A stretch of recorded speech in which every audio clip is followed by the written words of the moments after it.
하나님 말씀을 같이 봅시다.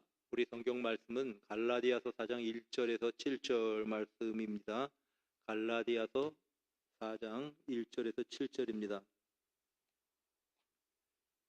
찾으셨으면 우리 1절부터 7절까지를 한 절씩 교독합니다. 제가 먼저 1절을 읽겠습니다.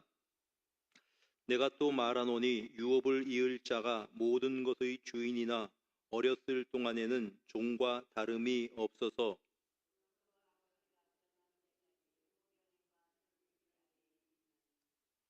이와 같이 우리도 어렸을 때에 이 세상의 초등학문 아래에 있어서 종 노릇 하였더니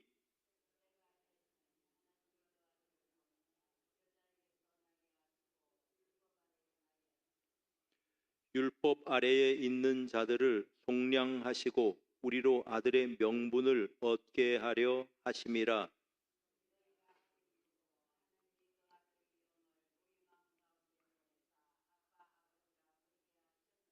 함께 읽습니다. 그러므로 너희가 이후로는 종이 아니요 아들이니 아들이면 하나님으로 말미암아 유업을 받을 자니라. 아멘. 자, 여러분, 우리가 이제 그 성인식을 합니다. 우리나라에 성년의 날이 있는데 몇 살부터 성년인가 하면 우리 나이로 20살, 만 나이로 19살부터가 성년입니다. 근데 이 성인의 나이가, 성년이 되는 나이가 이제 나라마다 다 다른데 이 성년이 되면서 차이가 있어요. 여러분, 우리나라에서는 나이 20살이 돼서 성년이 되면은 특별히 이 19세 이하와 달리 누릴 수 있는 혜택들이 있습니다. 설교를 좀 늦게 시작해야 되겠네요. 자꾸 막 오시니까 참 좋으네요. 자, 그게 뭐냐면 성년이 되면 첫째, 옛날에는 우리나라 같은 데는 이제 영화관이고 뭐고 미성년자들이 못 가는 데가 있고 또 뭐 우리 예수 믿는 사람들이야 그런 게 해당이 안 되지만 성년이 되면은 그 마트에 가서 혹은 뭐 슈퍼에 가서 뭐 주류를 살 수도 있고 20살이 넘으면 그게 가능하다는 말입니다. 그게 이제 성인과 미성년과의 차이입니다. 이제 이 이스라엘에는 몇 살이 성년인가 하면 만 12살이 성년입니다. 그래서 만 12살이 되면은 남자 아이들을 성인식을 하는데 그 성인식은 율법의 아들 그래요. 바르 미츠바 그러는데 그 성인식을 어떻게 하냐면 회당에 가서 구약 성경을 읽어요. 걔가 이제 성경을 읽을 줄 안다는 거죠. 그럼 걔한테 성경을 낭송을 시킵니다. 그러면 너도 참 하나님의 말씀을 읽을 수 있구나. 그래서 이제 율법의 아들로 인정을 하고 회당장이 축복기도 해주고 사람들이 막 박수 쳐주고 한답니다. 그런데 이제 이 나라는 아버지가 12살이 되면 아들이 12살이 되면은 너도 당당한 성인이다. 그래서 막 선물을 하고 그런답니다. 우리처럼 선물이 뭐 이렇게 작은 게 아니고 큰 거 선물을 한대요. 뭐 해외 여행을 시켜준다든가 이렇게 한답니다. 그만큼 의미를 부여하는 거죠. 성경에도 보면 예수님 그 성인식 했던 게 기록되어 있습니다. 예루살렘에 올라가서 이제 이 성인식을 하기 위해서 올라갔다가 예수님 잊어버린 사건이 기록되어 있죠. 이게 이제 성인식입니다. 뭐 이런 것들이 있죠. 그리고 이제 또 이 로마에는 25살이 되어야 성년으로 인정을 했답니다. 그렇게 되면은 성인으로 인정을 해줬다. 이렇게 말씀을 하고 있습니다. 자, 그런데 오늘 본문에 보니까 어렸을 동안에는 이런 표현이 있습니다. 어렸을 동안에는 이 사회에서 성인이 되기 전에는 그런 뜻입니다. 성인이 되기 전에는 유업을 이을 자가 누군가 하면은 그 집의 상속자입니다. 말하자면 이 집 주인의 큰아들이에요. 일반적으로는. 큰아들은 뭡니까? 어느 정도 나이가 되면 이 사람은 주인을 대신해서 그 어떤 가장의 지위를 물려주면 그 사람이 주인이 되는 겁니다.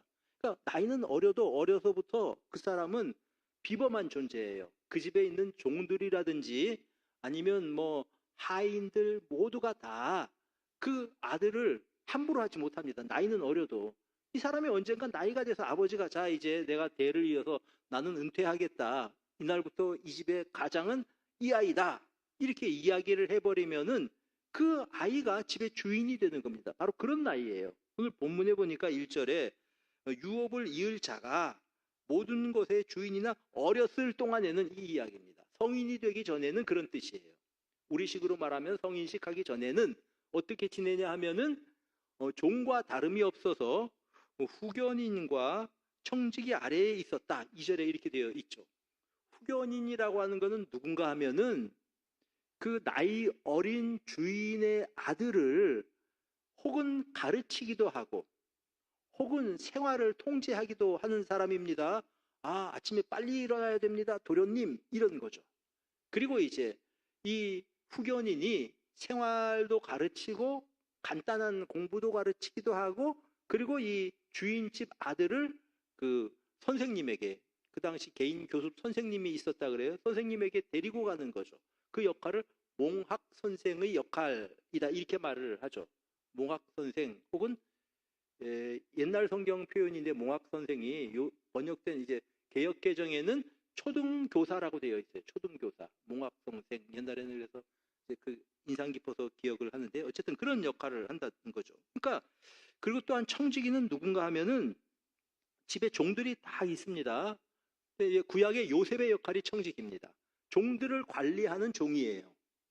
자기도 신분이 노예인데 다른 노예들을 관리할 수 있는 관리자 노예입니다. 이게 이제 청직입니다. 자, 비록 주인의 아들이 상속주의지만, 이 사람은 주인이 될 사람이지만은 그 사람이 어렸을 때에는, 다시 말하면 성년이 되기 전까지는 후견인 밑에서 후견인이 시키는 대로 일어나라 그러면 일어나고, 옷 갈아입으셔야 됩니다, 옷 갈아입고, 말을 안 들으면 약간의 체벌도 하고, 이 자기 하인인데 따지고 보면 그 아래에 있는 겁니다. 그리고 또한 청지기 아래에서 청지기 말을 들어야 되는 겁니다.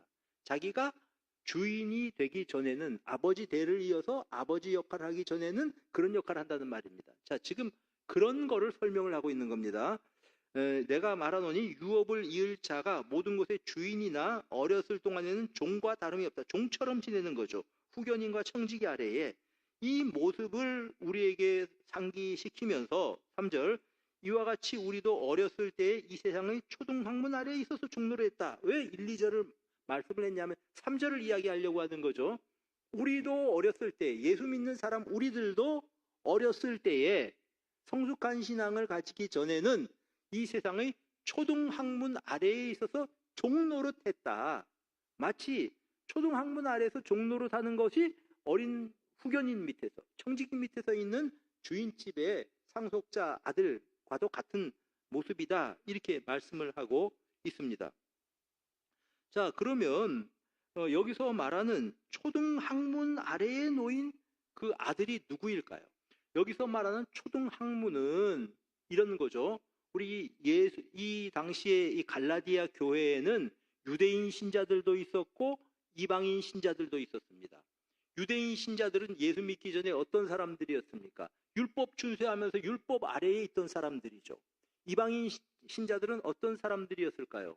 우상을 섬기던 비나이다 하고 우상 섬기던 사람들이나 황제 숭배에 매여 있던 사람들입니다. 황제 숭배는 왜 하냐 하면, 그 당시 황제 숭배를 안 하면 불이익이 많아요. 공직에 나갈 수도 없고 사람들 앞에 대외적으로 내세울 수도 없고 그렇게 되는 겁니다.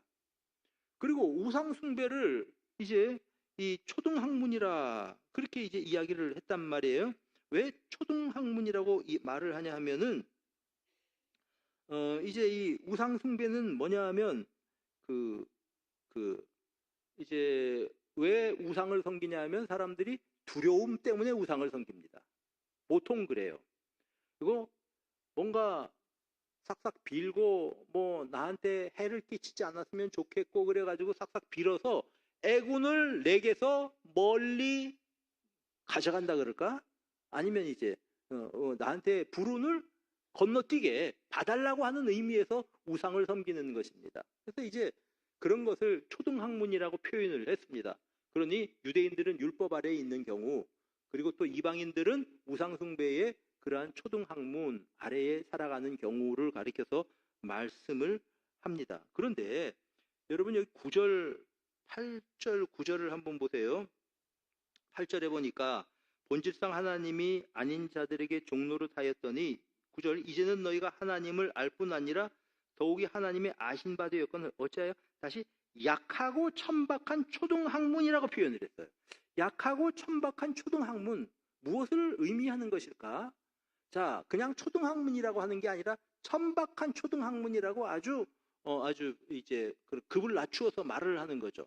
초등학문이 도대체 뭐냐? 계속 읽어보세요. 10절 너희가 날과 달과 절기와 해를 삼가 지켰다. 날을 지키고 달을 지키고 절기를 지켰다.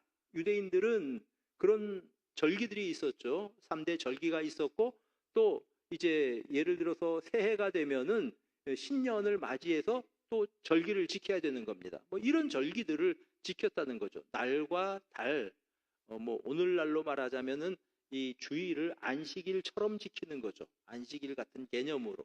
이런 것들을 천박하다라고 표현을 했습니다. 왜냐하면 우리가 하나님을 믿는 거는요. 하나님을 사랑해서 하나님과 나와의 인격적인 관계를 맺고 그 하나님이 내 아버지시기 때문에 감사하고 기뻐하면서 하나님을 섬기는 겁니다. 그러니까 우리들이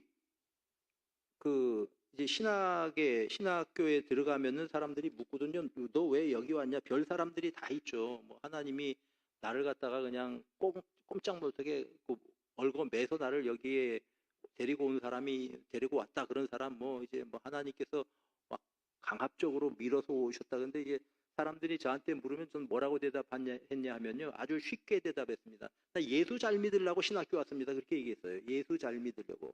예수 믿는 게 뭐냐 하면 하나님과 가까워지는 거죠. 가까운 관계를 가지는 거죠. 너 왜 신학했냐? 아유, 나 신학에서 큰 교회 당회장 하려고 온 것도 아니고 엄청난 세계적인 석학이 되어서 뭐 세계적인 신학 박사가 되려고 내 신대원에 온 것도 아니고 예수 좀 잘 믿고 싶어서 하나님과 가까워지고 싶어서 하나님을 사랑하기 때문에 전 이렇게 대답을 했던 기억이 납니다. 내가 엄청난 거 하려고 온 게 아니고 하나님을 사랑하기 때문에 하나님과 가까워지기 위해서. 자, 이런 동기로 우리가 신앙생활을 하고 교회 생활을 하면 좋은데 천박한 초등학문이 있단 말입니다.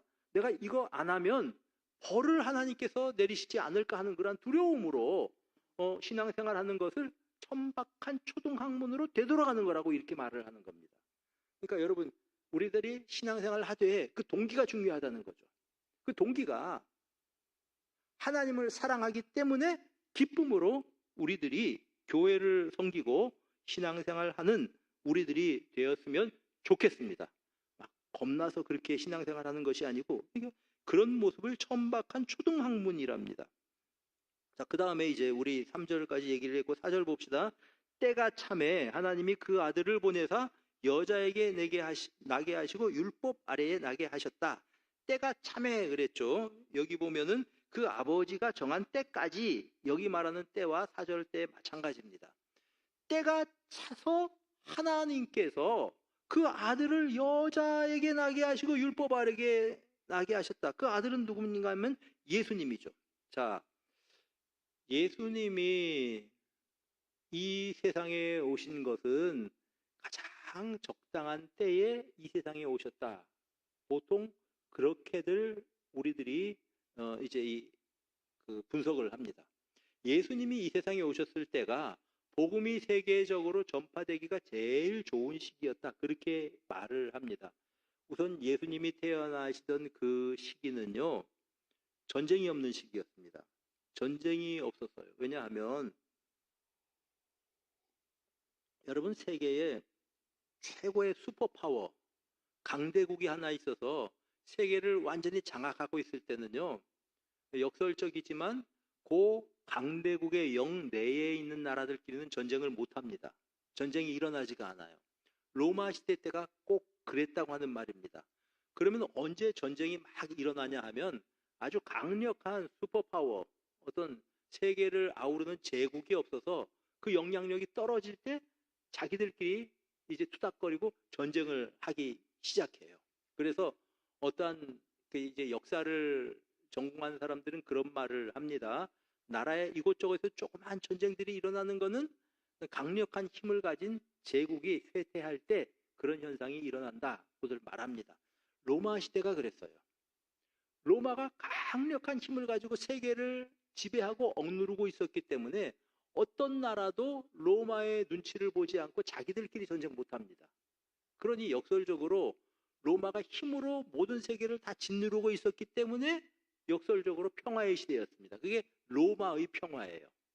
말하자면 이제 그 힘으로 꼼짝을 못하게 해서 이제 평화를 유지시키는 거죠. 독재 국가에도 평화가 있어요. 독재 국가에도 아무런 반대 움직임이 일어나지를 못합니다. 반대했다가는 쥐도 새도 모르게 죽는 거죠. 이게 독재 국가가 평화를 유지하는 방법 아닙니까? 이것과 좀 비교가 될 수 있을지 모르겠는데 하여간 이 당시에는 그레코 로만 그 영역에서는 큰 전쟁이 일어나질 않았다. 그래서 바울 사도가 전쟁이 없었기 때문에 자유롭게 다니면서 복음을 전할 수가 있었다라고 하는 겁니다. 또 하나가 바울 사도가 로마 시민권을 가지고 있었던 사람입니다. 로마 시민은 대단한 특권을 가지고 있습니다. 로마 시민은 재판받기 전에 감옥에 가두지도 못했고 때리지도 못했습니다. 근데 바울 사도는 로마 시민권을 가지고 있다는 것을 모르고 사람들이 막 바울 사도를 때리고 감옥에 가두기도 했어요. 사도행전 16장에 보면은 그런 사건이 나오거든요.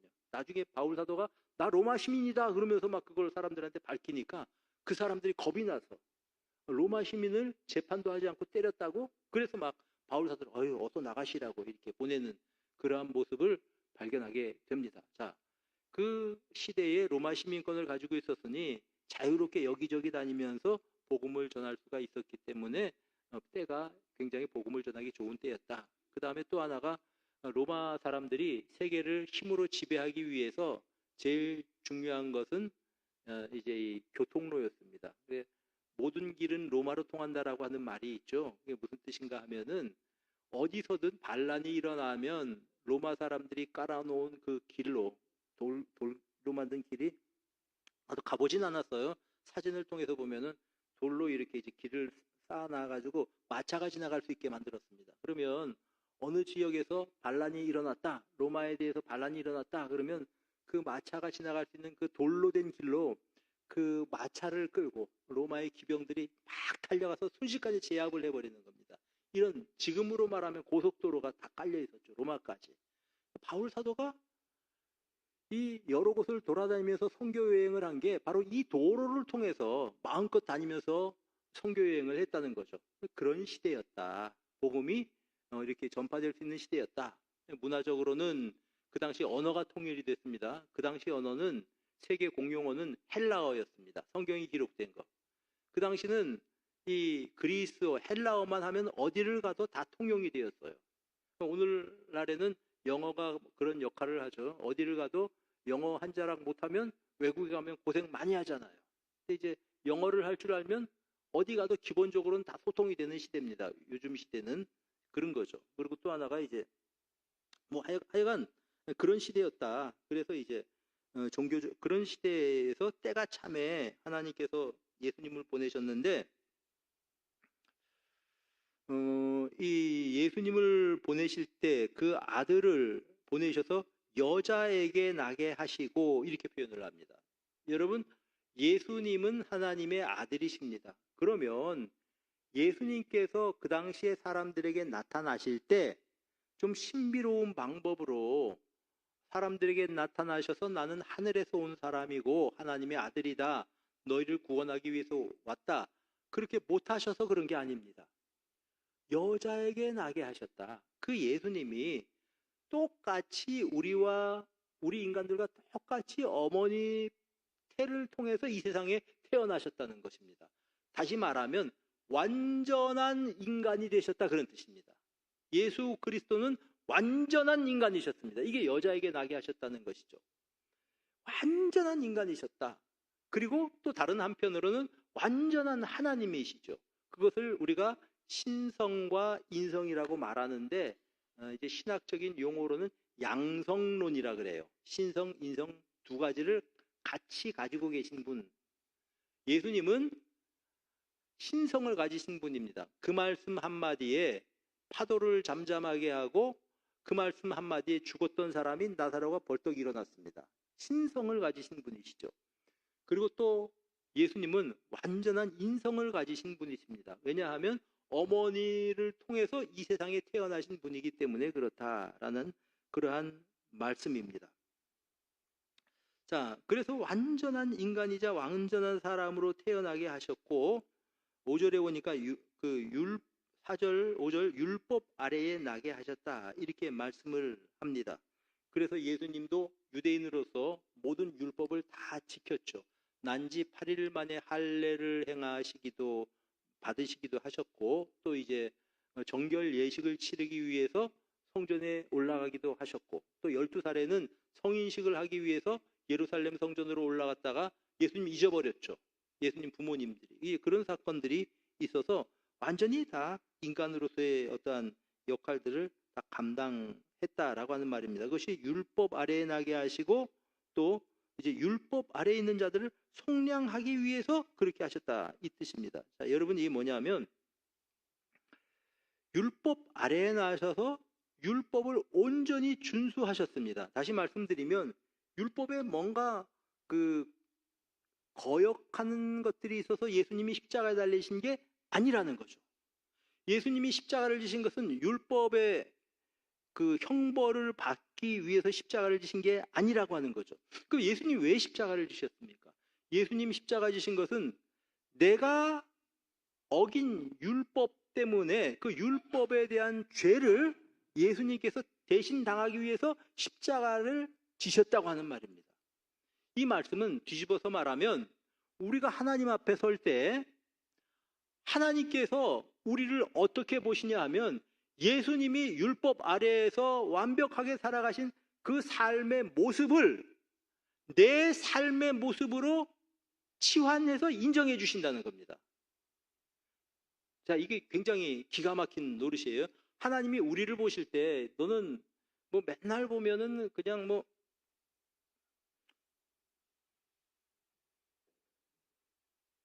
아이고 죄송합니다. 이제 우리를 보실 때 하나님의 기준으로 보시면 그럴 거 아닙니까? 이제 저 사람은 맨날 뭔가 좀 부족한 게 많고 그냥 뭐 기도도 안 하고 엉망으로 신앙생활하는 사람인데 아이고 참 한심한 아들아 이렇게 보시는 게 아니고 우리를 보실 때 예수님께서 완벽하게 하나님의 뜻대로 살아오신 그 삶의 모습을 보시고 우리를 예수님이 살아오신 그 삶의 모습으로 보아주신다는 거예요. 그러니까 여러분 하나님 앞에 나올 때마다 아이고 참 어떻게 하지 그냥 벼락 맞을 것 같다 매 맞을 것 같다 하나님이 치셨어 그런 얘기하는데 그 좀 생각해 볼 문제입니다. 하나님이 허구 헛날 잘못해서 치시는 분이 아니거든요. 나를 어떻게 보시냐 하면 사랑하는 아들이 예수께서 율법 아래 태어나셔서 율법 아래 있는 사람들을 속량하기 위해서 그렇게 살아가셨는데 내 삶을 어떻게 봐주시냐면은 예수님의 살아온 그 자취를 나의 삶으로 인정해 주신다고 하는 말입니다. 여러분 이 사실 아셔야 돼요. 하나님 앞에 나올 때 하나님이 내가 의롭고 잘 살고 뭐 내가 완벽해서가 아니고 나를 예수께서 살아오신 그 삶의 자취를 가지고 나를 보아주신다는 거죠. 예수님의 의를 우리에게 옷 입혀주신다는 것입니다. 바로 이것이 하나님께서 예수님을 이 세상에 율법 아래 나게 하신 이유라고 하는 말입니다. 자, 그 다음에 율법 아래 있는 자들을 속량하시기 위해서 예수님 십자가를 지고 죽으셨습니다. 그러면 그게 이 율법 아래에 있는 자들을 그 값을 주고 사시기 위해서 그런 뜻입니다. 5절에 보면 속량이라고 하는 말이 그 돈을 주고 산다는 뜻이에요. 성경에 보면은 이제 대속이라고 하는 단어도 나오고 속량이라고 하는 단어도 나오지요. 이게 무슨 뜻인가 하면은 돈을 주고 그 노예를 예를 들어서 돈을 주고 사서 해방시켜 준다라고 할 때 속량 혹은 대속 그런 말을 씁니다. 자, 예수께서 십자가를 지고 죽으신 것은 우리의 죄의 값을 대신 지불하기 위해서 십자가에서 죽으셨다는 겁니다. 사실은 내가 십자가에 죽을 만한 죄인이에요. 사실은 예수님께서 십자가에서 죽으셔야 될 이유 하나도 없는 겁니다.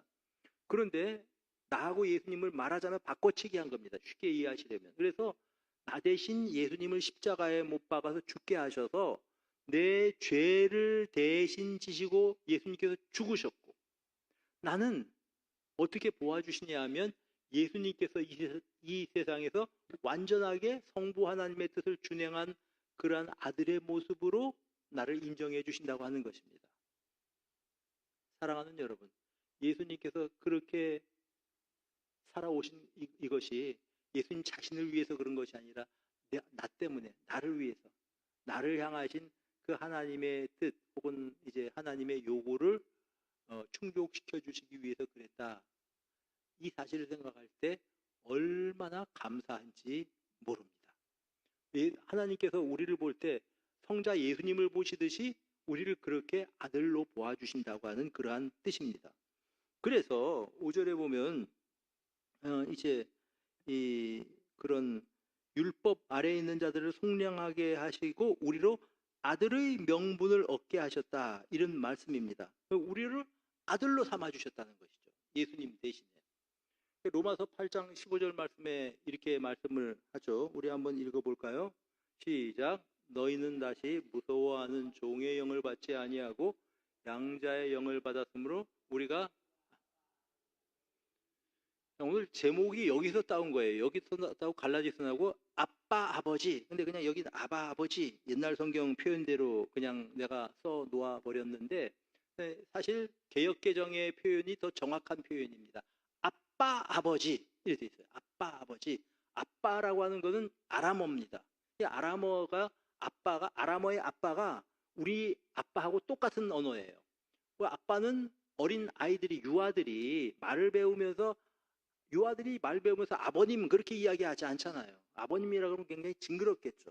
조그만 애가 말 배우는 애가 가서 아이고 아버님 그래봐요. 이 찌개가 미쳤나, 뭐 잘못 먹었나. 아빠라고 하는 게 예쁜 거예요. 귀엽고 그게 좋은 거죠. 우리가 하나님을 어떻게 부르냐면 스스럼 없이 아기가 아빠라고 부르는 것처럼, 그게 아람어 아빠가 우리말 아빠하고 같다니까요. 의미가 아빠 하고 부르는 거예요. 아빠 아버지. 그러니까 예수님께서 기도할 때 아빠 아버지요 이렇게 기도를 했거든요. 이 아빠라고 하는 말이 신약성경에 3번 나오는데 예수님께서 쓰실 때 그렇게 쓰셨어요. 아빠 하고 이제 부르시는 거죠. 성부 하나님. 근데 우리를 로마서 8장 15절에는 아빠 아버지라고 부르짖느니라 이렇게 되어 있죠. 예수님의 아버지가 우리의 아버지라고 이야기해 주셨습니다. 요한복음 20장 17절 말씀 한번 읽어봅시다. 예수님께서 마리아에게 하신 말씀입니다. 시작. 예수께서 이르시되 나를 붙들지 말라. 내가 아직 아버지께로 올라가지 아니하였노라. 너는 내 형제들에게 가서 이르되 내가 내 아버지 곧 너희 아버지 내 하나님 곧 너희 하나님께로 올라간다 하라 하시니. 자, 예수님께서 부활하신 다음에 마리아에게 하시는 말씀이 뭐냐 하면은 내 형제들에게 가서 일러라. 내가 누구에게로 간다고 말씀하셨습니까? 내 아버지께로 간다 그러셨습니다. 그리고 그 아버지가 누구라고 말씀하셨습니까? 곧 너희 아버지. 자, 예수님께서 하나님을 아버지라고 부르시죠? 그러면 그 아버지는 곧 누구 아버지입니까? 우리의 아버지라는 얘기예요. 예수님이 하나님을 아빠하고 부르면서 기도를 하셨는데 그 하나님은 예수님께서 말씀하시기를 내 아버지는 곧 누구의 아버지요? 너희 아버지시다. 이렇게 말씀을 하셨습니다. 그 다음에 하나님께 대해서 또 그 다음 절에 계속 말씀을 하는데 내 아버지 곧 너희 아버지 곧 내 하나님 곧 너희 하나님. 요한복음 20장 17절에 그게 계속 이어져서 나옵니다. 자, 보면 여기 보세요. 내 아버지는, 예수님께서 내 아버지는 너희 아버지시다. 그 다음에 내 하나님은 누구라고 말씀하십니까? 예수님께서 이렇게 말씀을 하셨기 때문에 우리는 하나님께 내 아버지라고 그렇게 이야기하는 겁니다. 아빠라고 부를 수 있는 그런 존재라고 하는 거예요. 그리고 하나님은 내 하나님이십니다. 예수님께서 하나님, 아버지 하나님하고 부르셨을 때 예수님께서 부르셨기 때문에 내 하나님 곧 너희 하나님께로. 그래서 우리는 하나님을 그 아버지라고 부른다는 거죠. 그러면 예수님하고 우리하고 촌수가 어떻게 됩니까?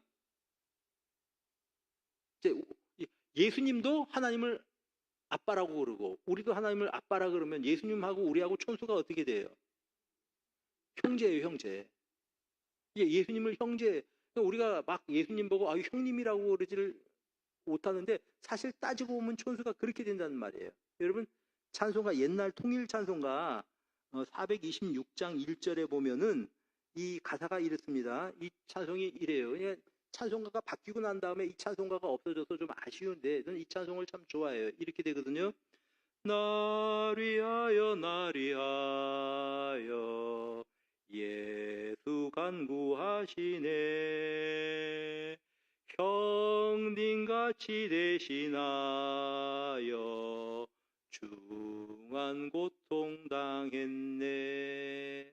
모르겠어요. 나이 드신 분들 이 찬송 부르시는 분들 있을지 모르겠어요. 근데 찬송가 가사가 그래요. 이 찬송이 빠졌다고요. 개역 개정 오면서 새 찬송을 바뀌면서 날 위하여 예수 간구하시네. 그리고 그것이 형님처럼 대신하여 중한 고통 보셨네. 그러니까 우리 형님이 동생을 위해서 아우 위해서 뭐 대신 희생해 준 것처럼 예수께서 아우 같은 우리를 위해서 고통을 당하셨다는 거죠. 이 찬송가 내용이 딱 그래요. 참 찬송이 좋은데 또 달리 생각하면 좀 불편하기도 했나 봐요. 왜냐하면은 어떻게 감히 인간이 예수님 보고 형님이라 그러냐. 그러면 여자 성도님들은 오라버니 그래야 될 건데 좀 그렇잖아요. 그래가지고 이제 표현을 좀 잘 안 쓰는데 왜냐하면 예수님은 우리 주님이시기 때문에 근데 이제 따지고 보면 촌수는 그렇다는 얘기예요. 하나님과 우리와의 관계가 그렇게 가까운 관계라는 겁니다. 하나님은 우리를 그렇게 사랑하신다는 거예요. 하나님은 우리를 아까 이제 아이들이 아빠 하는 이야기 했지만 우리가 뭐 하나님 그러면서 옛날에 제가 강도사로 있던 어떤 교회 새벽기도 나오셔서 막 안수 집사님들 뭐 장로님들이 기도하시잖아요. 근데 서모 아마 장로님 되셨을 거예요, 그분은. 근데 이제 기도할 때 서론이 얼마나 긴지 막 크게 소리를 내면서 기도하시는데 하나님 아버지를 부를 때 한 5분은 걸리던 것 같아요.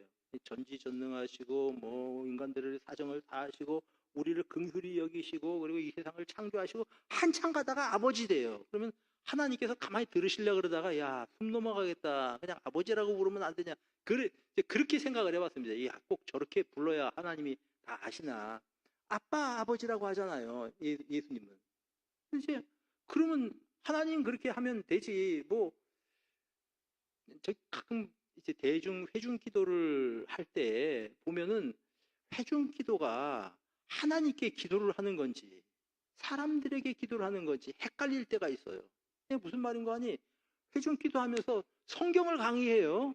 하나님, 인간들이 죄를 지어서 노아 때는 벌을 받았고 홍수가 나서 사람들이 다 심판을 받았습니다. 또 롯의 때는 사람들이 음란해서 다 유황불에 받았습니다. 그럼 하나님께서 기도를 들으시다. 야, 그거 내가 다 알아.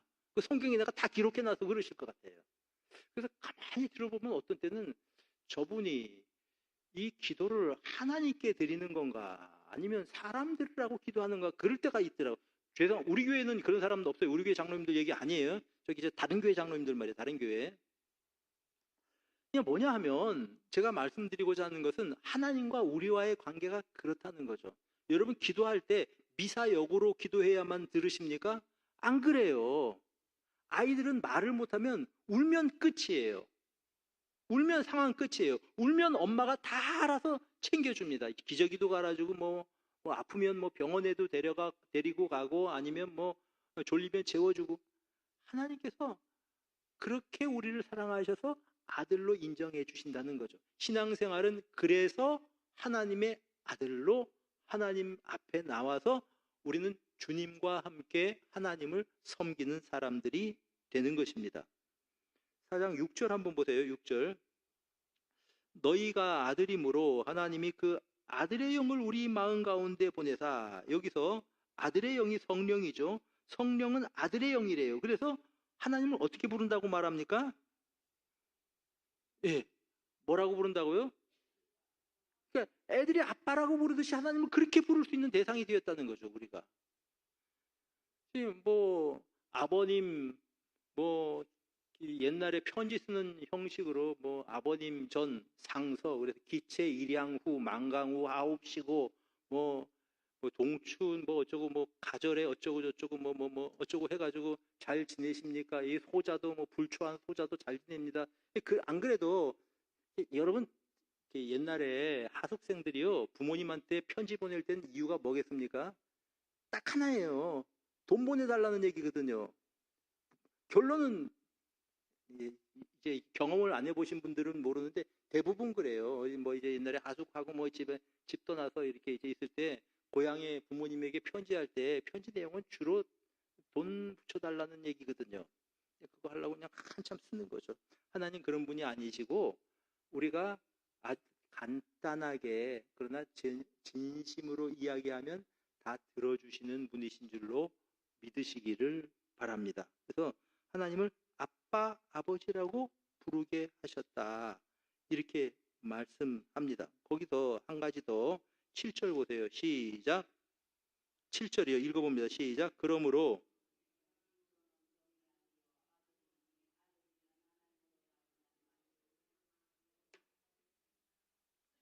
자, 우리는 아들이라고 아들이면 하나님으로 말미암아 무엇을 받을 사람들입니까? 예, 이제 하나님으로 말미암아 유업을 받는다는 거죠. 아들이 되면 그 집의 아들이 되어서 그 집의 모든 것들을 다 주관하는 주인이 되는 겁니다. 마찬가지로 우리가 하나님의 아들이라면 우리에게 주신 유업이 있다고 하는 것입니다. 그 유업은 이 세상의 것이 아니고 어디에 있겠습니까? 하늘에 있는 유업. 하늘에 있는 유업을 여러분들과 저를 위해서 준비해 주신 줄로 믿습니다. 내 아버지 집에는 거할 곳이 많도다. 그렇지 않으면 내가 너희에게 일렀으리라. 내가 너희를 위하여 처소를 예비하러 가노니 내가 가서 처소를 예비하면 너희를 내게로 영접하여 나 있는 곳에 너희도 있게 하리라. 내가 가는 곳의 그 길을 너희도 알리라. 내가 곧 길이요 진리요 생명이니 나로 말미암지 않고는 아버지께로 올 자가 없느니라. 여러분, 예수님께서 처소를 예비하러 가셨답니다. 지금도 예수님 뭐 하고 계시겠습니까? 우리가 있을 처소를 준비하고 계시는 줄로 믿습니다. 이것이 우리의 유업입니다. 마치 베드로 사도가 우리에게 말씀해 주신 것처럼 썩지 않고 더럽지 않고 쇠하지 않는 하늘에 있는 우리의 유업을 준비하고 계신다는 겁니다. 썩지도 않고 더러워지지도 않아요. 건물이야 시간 지나면 재건축해야 되지만 쇠하여지지도 않는 것이 하늘에 있는 우리의 유업이랍니다. 그래서 우리는 영원에 잇대어서 하늘을 바라보고 살아가는 사람들입니다.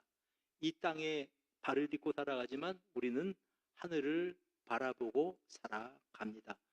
하루하루 주님 발 뒤따라서 걸어가다 보면 언젠가 내 가는 그 인생길의 마지막 그곳에서 우리는 주님 품에 안기게 될 것이고 그곳에서 이제 우리는 주님과 함께 영원한 하늘에서의 삶을 시작하게 될 것입니다. 이 소망을 가지고 살아가는 거예요. 그러니까 우리의 이 신앙생활의 그 궁극적인 그 목적지는 땅이 아니에요. 땅에서 이제 그냥 뭐 큰 집 짓고 잘 먹고 잘 살고 뭐 이제 여행 다니고 그리고 뭐 맛집 다니고 이게 목적이 아니고 저 하늘나라에 가기 위한 과정으로서 이 세상을 우리는 살아가고 있다. 이 세상을 열심히 살아야죠 물론. 그러나 우리의 궁극적인 이 목적지는 땅이 아니고 하늘이다라는 겁니다. 그래서 모든 것을 유업을 받을 자다라고 성경은 우리에게 일러주시고 있습니다. 자, 우리가 여기서 다시 한번 우리가 율법주의적인 신앙에 대해서 생각을 해 봅니다. 우리가 이제 하나님의 아들인데 벌 받지 않을까? 그렇게 두려워하면서 신앙생활하지 마십시오. 벌 받지 않을까 하고 비나이다 하는 것은 우상 섬기는 사람들이 섬기는 자세예요. 손 없는 날이라야 이사를 간대요. 난 손이 뭔지 모르겠는데 하여간 손이 안 좋은 건가 봐요. 그게 하여간 뭔지는 모르겠어요. 하여간 손 없는 날에는 이제 저기 이삿짐 센터가 비싸요. 그게 그 트럭 빌리고 하는데도. 그러니까 거꾸로 생각하면 이사 싸게 할 수 있는 방법은 손 있는 날 찾아서 이사하면 돼요. 그럴 거 아니에요. 이삿짐 센터나 이게 싸니까. 그러니까 이제 그런 신앙이 아니고 두려워서 하는 신앙생활이 아니고 감사함으로 하나님을 섬기는 그러한 신앙생활을 하는 것입니다. 아이고, 나 지난주에 그냥 왜 이렇게 사업이 왕창 펑크가 나는가 했더니 지난번에 11조 떼먹어서 그렇구나. 하나님이 얼마나 진짜 유치하게 이게 딱 장부 가지고 이제 우리 무슨 권사님이 이제 11조 해야 되는데 11조 저 사람 30만 원 11조 해야 되는데 29만 5천 원 해서 이 5천 원 떼먹었어. 마이너스 5천. 줘봐라, 내가 10배로 내가 이제 뺏어간다. 여러분, 하나님께서 할 일 없어서 그렇게 하시겠습니까? 우리가 11조 헌금 안 드리면 하나님께서 쓸 거 없으셔서 우리한테 11조 헌금하라고 하시겠습니까? 모든 것이 다 하나님의 것입니다. 11조가 아니라 우리 재산을 다 바쳐도 감사할 수 있는 게 신자들이에요. 근데 하나님이 그런 하나님 아니시라고요. 제 말을 오해하지 말고 들으시길 바랍니다. 헌금도 정성스럽게 하세요. 아이고, 내 지난주 새벽 기도를 갖다 한 일주일 동안 빠졌더니 내 길거리에 가다가 그냥 다리가 부러졌다. 그런 얘기 하지 마세요. 하나님께서 사랑하는 자녀들을 안 하면 그냥 억하심정을 가지고 꼭 벌을 주려고 쫓아다니시는 분이 하나님이 아니라고 하는 말입니다. 이게 다시 천박한 율법주의로 돌아가는 신앙입니다. 또 하나가 우리가 율법주의적인 신앙이 뭐냐 하면요, 키재기 하는 거예요. 나는 새벽 기도해. 나는 주일 오후까지 칼같이 잘 지키는 사람이야. 나처럼 신앙생활하는 사람 나와봐. 그러면서 다른 사람과 이제 보이지 않게 키재기 하는 거 잡아. 저 참 신앙이 저래가지고 저 신자라고, 아이고 저것도 집사라고, 세상에 참 집사야, 집사. 잘났으면 얼마나 잘났습니까? 하나님께서 보실 때 너 잘났어? 너 잘났으면 너 얼마나 잘났니? 우리는 아무것도 아니에요. 다 부족한 존재들입니다. 다 하나님의 은혜가 아니면 설 수 없는 자들입니다. 그래서 어린아이같이 하나님께서 나를 불쌍히 여겨주셔서 하나님의 자녀로 받아주셨습니다. 감사하면서 하나님 앞에 나가는 자들이고, 마치 세리의 기도처럼. 그리고 또 하나, 우리가 몸을 불사르게 다 내어준다고 할지라도 다른 사람들 보면서 안타까워하고 불쌍히 여길 줄 아는 사람이 신자입니다. 왜냐하면 예수께서 우리를 그렇게 불쌍히 여기셨기 때문에. 키재기 하면서 저 사람 이제 저 사람은 몇 가지 몇 가지 기준들이 있어요. 보면 교회에 새벽 기도 열심히 나오느냐, 오해하지 말라 그랬죠. 새벽 기도 나오지 말라는 얘기가 절대 아닙니다. 이게 목사님 저렇게 얘기하시니까 나는 정말 자유를 얻었다. 내일부터 새벽 기도 나오지 말자. 그 얘기가 아니고, 새벽 기도를 나오되 감사한 마음으로 기쁨으로 나오란 얘기예요. 그런 것들이 율법주의적인 신앙생활이다라고 하는 그러한 말씀입니다. 그래서 신앙생활할 때도 우리는 하나님의 상속자이기 때문에, 하늘을 살아갈 사람들이기 때문에 감사함으로 하나님 앞에 나오시기를 바랍니다.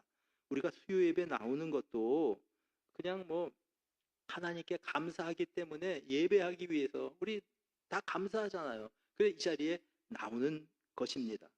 그래서 우리가 그 하나님을 감사하면서 기뻐하면서 찬송하면서 살아가는 것입니다. 맨날 아이고, 나 하나님이 다른 사람들 잘못되는 거 보고 이런 얘기하지 마세요. 하나님이 쳤어, 저 사람 쳤어. 제발 그런 얘기 좀 하지 마세요. 아니, 얻어맞은 사람 입장에서 한번 생각을 해보세요. 얻어맞은 것도 속상한데 저 하나님 쳐서 저렇게 돼서, 욥의 친구들이죠. 쳐서 그러고, 또 내가 무슨 일이 있으면 또 아이고 하나님이 치셨나 보다. 하나님께서 맨날 그냥 우리를 치려고 쫓아다니는 분처럼 오해하지 마세요. 하나님은 나의 아버지, 너희의 아버지. 예수님께서 하신 말씀입니다. 나의 하나님, 너희의 하나님.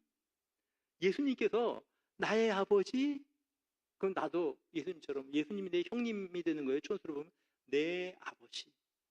예수님께서 아빠, 아버지여 이렇게 기도를 하셨으니까 그 하나님은 나에게 아빠 같은 분, 물론 이제 이렇게 함부로 우리가 하나님의 이름을 막 불러서는 안 되지만은 말하자면 그렇게 가까운 분이라고 하는 겁니다. 아빠, 아버지. 여러분 그 생각하세요. 아기들이 처음 말 배워서 엄마라고 할 때 버릇없다고 그러는 엄마가 어디 있습니까? 세상에 제일 기쁜 말이 엄마죠.